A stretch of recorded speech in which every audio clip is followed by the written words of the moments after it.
근데 그 중에서 이제 가장 응급 상황은 호중구가 떨어졌어요. 호중구의 역할은 세균에 대한 방어를 하는 거거든요. 세균에 의한 감염이 될 가능성이 높아요. 자기소개 부탁드립니다. 안녕하십니까. 나으라면 원장 문창식입니다. 오늘 날이 참 많이 덥네요. 날 더우면 짜증이 많이 나잖아요. 우리 환자분들도 짜증 나는 일 많죠. 제가 요즘에 우리 환자들 보면서 이런 환자들이 있어요. 아마 이 환자도 짜증이 날 거라 생각해서 말씀을 드리는 건데, 우리 환자들이 이게 뭐 재발이 되고 전이가 되는 이런 분들이 있어요. 면역이나 이런 걸 검사해 보면은 좋아요, 면역은. 근데 면역이 좋으면은 우리가 암을 잘 억제할 거라고 생각하는데, 면역이 좋은데도 불구하고 암은 더 커지는, 이걸 어떻게 해석을 해야 될 건가? 그런 상황에 처해 있는 우리 환자분들한테 몇 가지 좀 알려드리겠어요. 우리가 면역이 높다 해가지고 무조건 암을 다 잡고 암이 이제 치료가 된다, 그 부분은 아니라는 거예요. 그거는 암이라는 것 자체가 여러 가지 요소가 있어요. 그래서 우리가 유전자적인 문제도 있고요. 그 다음에 우리가 암세포가 스스로 그 방어벽을 치는 것들이 있거든요. 이 방어벽이 얼마만큼 세느냐에 따라서 내 면역세포가 아무리 공격을 하더라도 공격하기가 어려운 그런 부분이 될 수가 있거든요. 그래서 이런 부분도 이렇게 이제 검사를 해보면 조금 알 수가 있어요. 그래서 혹시 그런 상황에 있는 분들이라면 우리 다음 강의 때 한번 그런 부분들을 소개하는 강의를 좀 할까 그래요. 여러분들 지금 짜증이 나는데 조금 시원하게 해줄 수 있는 방법을 말씀을 드리도록 하겠습니다. 항암 중 발열이 난다면 왜 그런 건가요?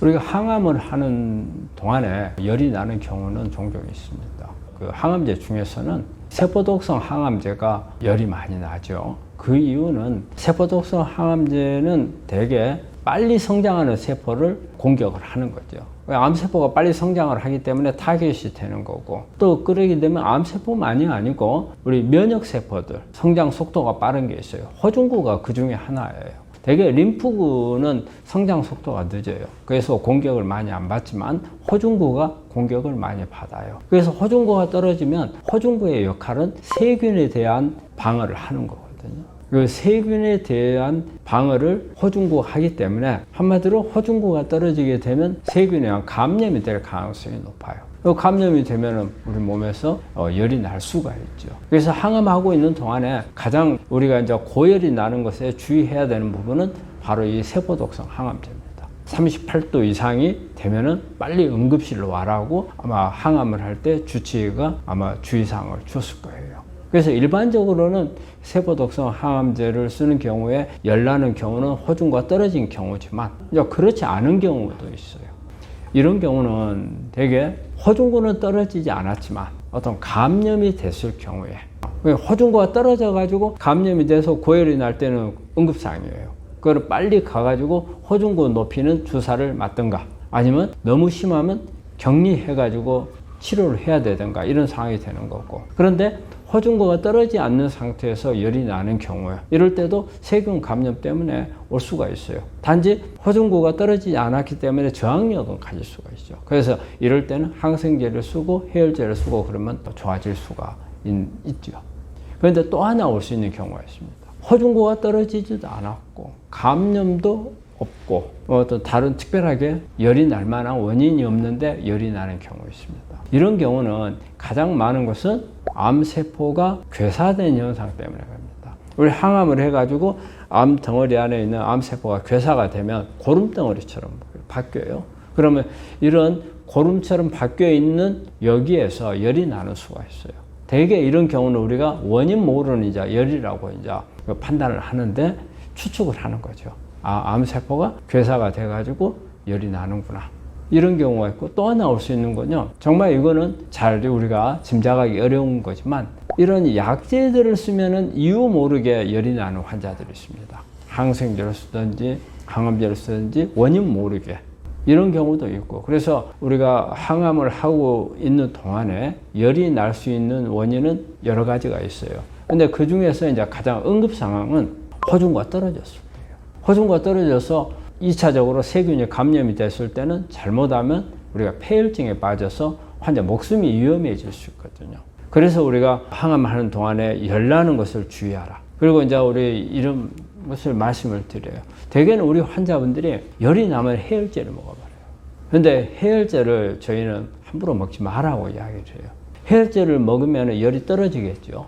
일단은 우리가 열이 난다는 것은 우리 몸 안에 있는 어떤 상태를 알려주는 신호예요. 그래서 호중구가 떨어져가지고 잘못하면 폐혈증에 빠질 수 있으니까 빨리 응급조치를 하라고 열이 나서 우리한테 알려주는 거거든요. 근데 열이 나는 건데 그냥 해열제를 써서 열만 떨치면 이거는 열만 떨어진 거지 감염으로 인한 폐혈증을 막아주는 것은 아니에요.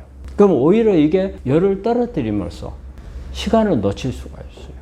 조치를 할 수 있는 타임을 놓쳐서 정말 폐혈증에 빠져가지고 목숨이 위험해질 수 있는 상황이 있어요. 그렇기 때문에 세포독성 항암할 때 저는 환자들한테 가능한 한 해열제를 먹지 말라고 이야기를 해요. 열이 나면 38도 이상의 열이 계속 지속적으로 나면 빨리 치료하는 병원에 응급실로 가거나 아니면 가까운 병원에 가가지고서 호중구가 수치가 얼마나 되는가 이것을 확인하라고 그래요. 그래서 만약에 호중구가 떨어져 있으면 빨리 가서 호중구를 높여주는 주사가 있습니다. 이런 부분들을 조치를 받아야 돼요. 우리가 항암을 하는 동안에 열나는 원인은 여러 가지가 있지만 일단 호중구가 떨어졌을 때 가장 큰 문제가 될 수 있는 부분이고 그 외의 것들은 크게 그렇게 심리하지 않아도 돼요. 그런 경우는 해열제를 써도 되고 또 항생제를 쓸 수도 있고 근데 항암하는 동안에 항생제를 꼭 필요한 경우 외에는 가능한 한 안 쓰는 게 좋습니다. 항생제를 많이 쓰게 되면 이런 항암제에 대한 내성도 빨리 올 수도 있습니다. 그래서 이런 부분들을 주의해 가지고서 하시면 열에 대한 부분은 충분히 조치를 할 수가 있을 겁니다. 항암 중 발생하는 위기 상황은 어떤 것이 있을까요?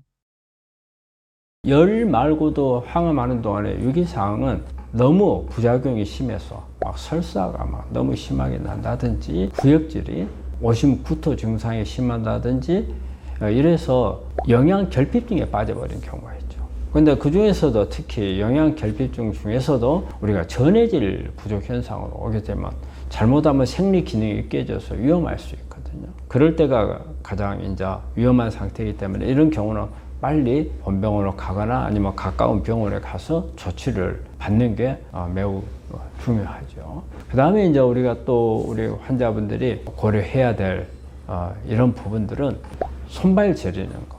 이런 부작용들이 이제 매우 이제 심하게 올 수 있는. 그 이제 손발 부작용 같은 거 이런 올 수 있는 부분들은 특히 저희가 이제 우리 환자분들한테 말씀드리고 싶은 것은 증상이 나오기 전에 조치를 하라. 증상이 나와버리고 나면 조치가 좀 쉽지 않아요. 특히 우리가 말초신경 손상은요, 항암제를 쓰게 되면 이 항암제가 산화물이거든요. 그래서 이 산화물이 말초신경의 이 피막을 벗기는 역할을 해요. 우리가 전선이 있으면은 바깥에 비닐막이 있고 안에 구리선이 들어있잖아요. 그러면 신경도 똑같이 생겼어요. 안에 신경이 있고 신경을 싸고 있는 막이 있어요. 그걸 수초라 하는데, 신경 수초라 하는데 이 항암제가 이걸 벗겨내는 거예요. 벗겨내버리고 나면 여기에서 전기가 새요. 우리가 전선에서 피막이 벗겨지면 전기가 새서 방전되겠죠. 마찬가지로 신경도 똑같이. 벗겨진 자리에서 방전이 돼요. 그래서 우리가 찌릿찌릿하고 느끼는 거예요. 다 벗겨져 버리고 난 후에 치료를 하려면요, 만들어서 메꿔야 되잖아요. 그건 매우 어려워요. 쉬운 것은 어때요? 벗기지 못하게 하는 것은 쉽겠죠. 그렇기 때문에 특히 세포독성 항암제를 사용을 하면 특히 이제 플라틴 계열의 시스플라틴, 옥살리플라틴, 네오플라틴, 이 플라틴 계열의 약은 절인 증상이 매우 심하게 나옵니다. 이런 약을 쓰는 경우에는 항산화제를 써서 미리 예방을 할 수가 있어요. 그러면 손발 저리는 것을 막아줄 수가 있는 부분이죠. 또 우리가 생각할 수 있는 게요, 우리 항암을 하고 있는 동안에 혈소판이 떨어지는 경우가 있습니다. 혈소판도 잘 보셔야 됩니다. 우리가 보통 혈소판이 정상치가 30만에서 한 40만 정도 되거든요. 근데 이제 우리가 10만 이하로 내려가면 신경을 좀 써야 됩니다. 그리고 보통 이제 5만 이하로 내려가면 항암을 중단합니다. 이게 혈소판이 떨어지게 되면 잘못하면 우리 몸 안에서 출혈이 생길 수 있죠. 그러니까 우리 이런데 혈소판 떨어지면 멍 같은 게 잘 들거든요. 근데 이제 이때 가장 위험한 이제 증상이 뇌출혈 같은 게 올 수가 있습니다. 그래서 항암을 하다가 뇌출혈 소견이 나오면 혹시 입이라든지 뭐 한쪽 팔이라든지 이런데 마비 증상이 온다든가, 이 말을 하려고 하는데 어눌하다든가, 하품이 많이 난다든가, 이러면 그 다음에 두통이 심하고 목이 뻣뻣해진다든가, 이런 게 이제 올 수 있는 것은 항암을 하는 동안에는 항암제에 의해서 혈소판이 떨어져서 뇌출혈이 오는 것을 생각을 할 수가 있어요. 아주 응급 상황이거든요. 그래서 이제 그런 경우는 빨리 이런 증상이 조금이라도 나오면 빨리 응급하게 본병원으로 가거나 가까운 큰 병원에 응급실로 가가지고 빨리 검사를 해가지고 조치를 받아야죠. 응급 상황 중에서 종종 올 수 있는 게 뇌출혈. 그 다음에 이제 표적치료제 같은 경우에는 또 이제 우리 그 허세핀 같은 경우는 심장 기능을 떨칩니다. 그래서 나중에 호흡곤란 같은 게 올 수가 있거든요. 그래서 항상 주기적으로 허세핀을 쓰고 있는 환자들은 주기적으로 심장 검사를 합니다. 그런데 어느 날 갑자기 호흡곤란이 올 수 있거든요. 그래서 이제 그럴 때는 빨리 또 응급조치를 해야 되고, 아마 이런 부분들이 아마 특히 주의해야 될 부분들일 거예요.